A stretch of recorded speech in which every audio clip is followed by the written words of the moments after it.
Video response to The Importance of Real Things by Ted Kutina.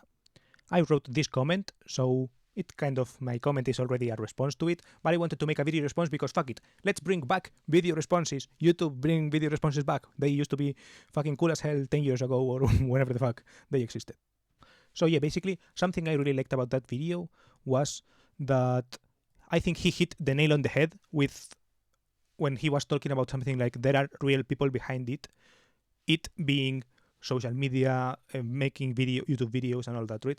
There are actual people who are making those things and who want to communicate something, right? It's not all just mindless slop that people throw in there just because, right? I consider myself also someone real who also makes videos like this, makes video responses like this because I am a real person who exists and who thinks and all those things, right? And in the comment, I said that I am a real person who is writing a real comment and who is also real, basically. And yeah, that is one thing, one message from the video that I really liked and that I really resonated with. Some things that I resonated, I'm not sure if I agree or not, right? Because the tone of the video and especially more the video itself, more of like the comment section is very related to this kind of the internet will collapse and we will lose our files and all of these things, right? And I agree that is something that can happen, right? You can lose power. Many things can happen, right? There can be a solar flare that destroys all electronics. But I'm not as sure. I'm not as certain as some people seem to be of that. And I also think that there are some kind of converse danger, right? Yeah, the reverse danger, basically of everything physical going away and you just having to keep digital shit, right? And I tie it in the comment. I tie it to something that his mom said in the video. He mentioned something like, "Yeah, we keep all of these books." The theme of the video is real things, and one of the real things that he uses as examples are real physical books, right? So he keeps all of these books, some of them because they come from her family, from her grandpa, right?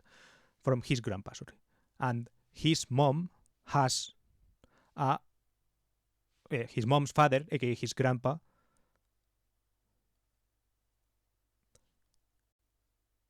wrote letters to the mom and the mom didn't keep them, right? So in the same way that if you can not keep physical things, aka the physical things can go away, the letters can go away, same thing happens with digital files if you don't take care of them, right? So I guess my thing that I wanted to mention, right, the theme of my response, like the second theme of my response, besides agreement with the message of the reality of things and people online and all that, is that taking care of data and all that is something that people should keep in mind, right? He puts as an example some place where like iCloud runs out of storage, right? And when you get hit with this kind of, you have to pay money, right? And I think that obviously that is kind of an aggressive message, right? An aggressive sales tactic. But it is also facing the reality of the fact that in the same way that books take physical space, real estate, square meters that are really valuable nowadays, right? Digital space takes also some kind of real estate, which is much less valuable, but it still exists, right? It takes silicon processes and all those kind of type of shit. So yeah, the fact that you have to face those consequences is understandable, right? In a sense, right? If you have a lot of files, you should take that into account, right? And if you think of the amount of text that you can hold in megabytes versus books, for example, how much they take and how much money you can spend on books versus on digital shit, especially if you pirate things, it's super different, right? Like real data, real physical data takes up so much more space, obviously, right? And you start to appreciate it. And also pictures, right? Picture books. Imagine all of the pictures that you have taken in picture books form. That also takes a lot of real estate. In digital, you can afford to keep them for a much lower cost. The problem is when they use those aggressive sales tactics, right? So the idea is that once you get hit with those sales tactics, to think, okay, what pictures do I want to keep? How do I want to keep them? How can I ensure that they will stay readable in the future? How do I take care of my device? What devices should I keep in my lineup of devices in order to ensure that I will be able to access these files in the future, right? There are decisions and there are things that you have to take into account, and there are unknowables, obviously, right? But there are precautions that you can take for this, right? And I think it's an interesting thing. And I talk about it in my comment a lot about how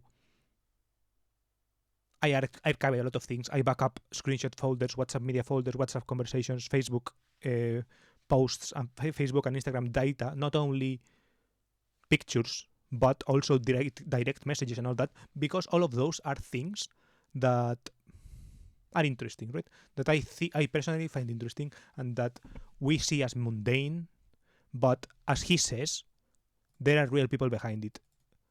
Not books aren't real just because they are real, right? That just because they are physical, right?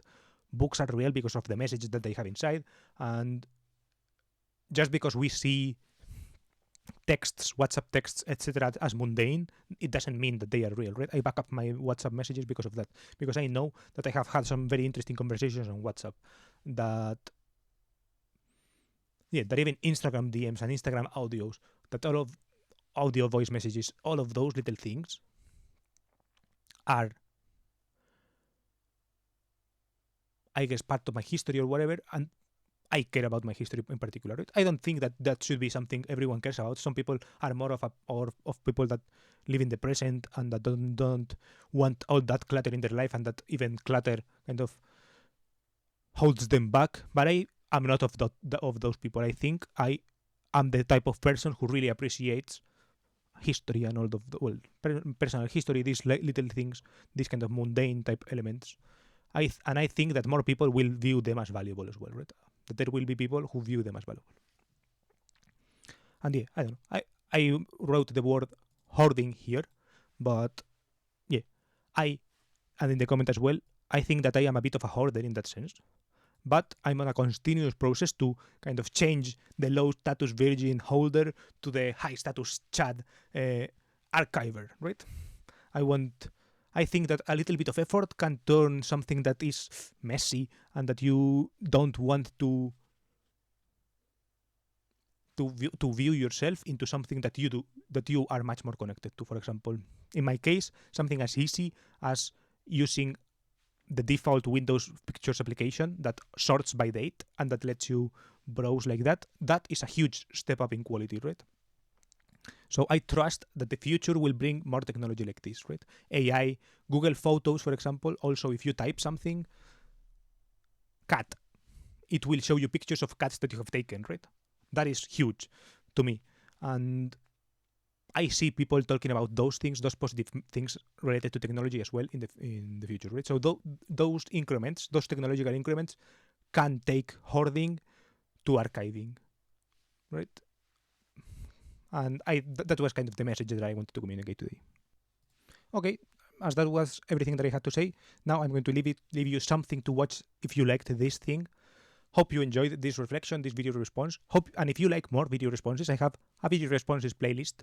This is the oldest video response on my channel, which was to Visa's video called Articulating a Vision 2, talking specifically about social graphs. If you like social graphs and all that thing, I think this video is interesting. Then a video about economy and money and all that, Austin Williams's 8 Costs of Abundance, minimalism, maybe related. I am always kind of a maximalist, so in this case I was talking about data maximalism, information maximalism, maybe. Maybe this is interesting to you, this video response. Why we need to leave the modern sexual marketplace by Kidology, a response. This video is about the modern sexual marketplace and dating. If you are curious about my take on that, you feel free to watch that. And this other video is called Breaking the Parasocial, Alice Christiansen, which is a video kind of fake conversating with Alice. It's basically a video response, but where we're using the camera, it maybe looks like a conversation, basically. Not really, but it's a video response in a bit of a different format. And yeah, so feel free to watch any of those videos if you find them interesting, and goodbye.